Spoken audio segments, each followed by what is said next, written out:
Hi there, welcome to Gaining Vision. I'm Melanie. Thanks so much for clicking. To my returning family, the Visionaries, thank you for your continuous love and support. If you're new to the channel, welcome. Please feel at home. If you enjoy my content, I encourage you to hit that subscribe button. And please, everyone, don't forget to like and share. I feel very strongly that anyone that's going to be interviewed by the media needs to have some training, whether you're a politician, a celebrity, a sports person, or even a spokesperson for an organization or a cause. You need to have some training because the media has their own agenda. They have something in mind that they want to accomplish in any interview.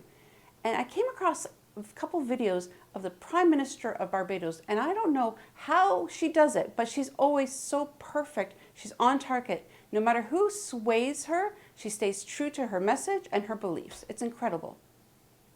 The first interview I came across was where the Prime Minister of Barbados was speaking to a Swedish journalist. And the Prime Minister is passionate about climate change, as Barbados has a lot of issues with climate change as the island goes underwater every year.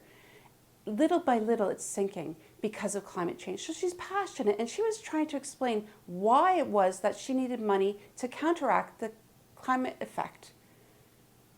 The broadcaster, however, the journalist, had a different agenda. She wanted to ask, why was it that developing countries always had debt and were corrupt, and they were always asking for money?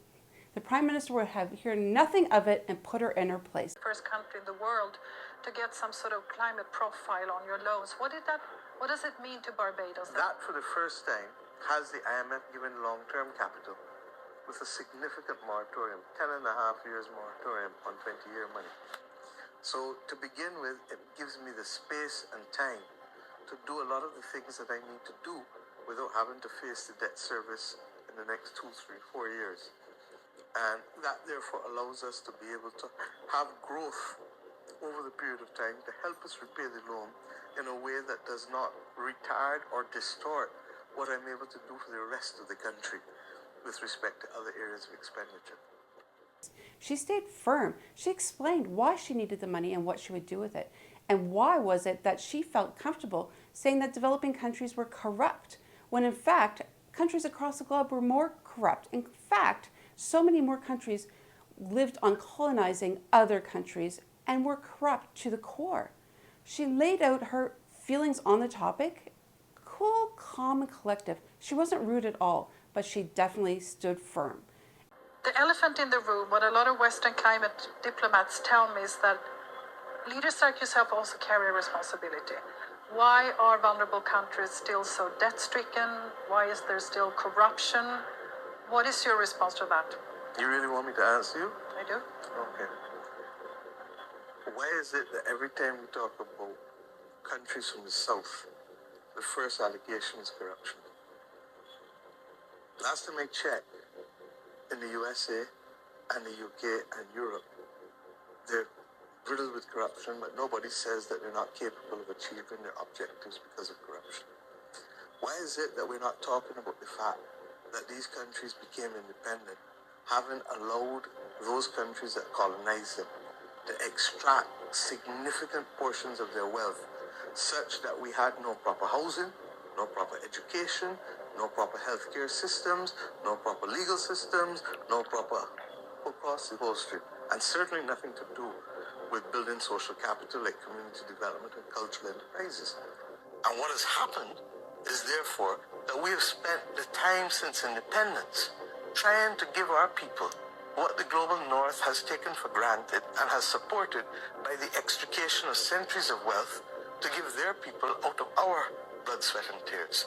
Now, when our blood, sweat and tears finances the Industrial Revolution, and the Industrial Revolution then causes the climate crisis, and then I have to pay for the consequences of the climate crisis because of the Industrial Revolution financed by our blood, sweat and tears, then I think they have no moral authority to tell me anything about the financing of the climate or about why we don't have enough.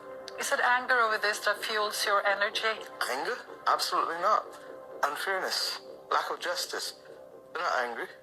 I'm just disappointed that humankind still wants to believe that there's one world for a set of people and another world for another set. In fact, the journalist could tell she was put in her place very quickly. So much so that she just ended off the conversation. But what I really appreciated about the Prime Minister of Barbados was that she kept talking about climate change, going back to the importance of Barbados having the money to do what they needed to do, because that was her agenda, despite what the broadcaster had in mind. And the second interview that I saw her speak at was with the BBC, and the topic was talking about the relationship between China and Barbados.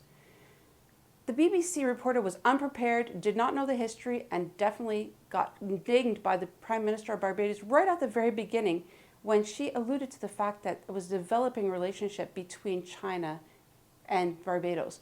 The Prime Minister said, well, obviously you haven't done your research and you don't know your history. She talked about the fact that the relationship between China and Barbados was long lasting, but has evolved over time. And of course, she'll be kind and nice to China, as she would be to any other country. But she also talked about how China is a pioneer in business across the globe, and each country has a relationship with China. So why was it that this broadcaster wanted to make Barbados look as if they were a pawn to China?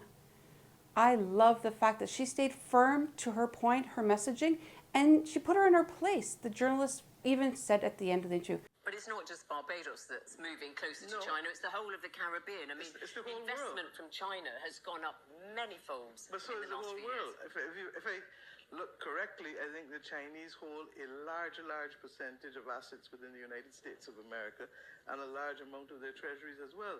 So for you to focus on the Caribbean or Africa with China without recognizing the role that China is playing in Europe or in the North Atlantic countries is a bit disingenuous and really reflects more that we are seen as pawns, regrettably, rather than countries with equal capacity to determine our destiny and to be part and parcel of that global conversation to fight the global issues of the day like climate and the pandemic. All right, well, that's put me in my place, hasn't No, it? not at all.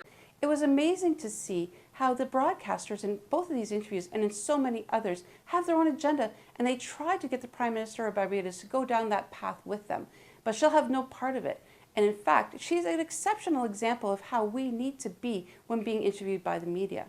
What frustrates me most, though, is the fact that the mass media, in the West especially, has their own agenda, and they try to pull people along to get what they want. This interview, the interviews could have been really powerful if the journalists had only asked open-ended questions, such as, what is the impact of climate change in Barbados, and what would you do with the money provided?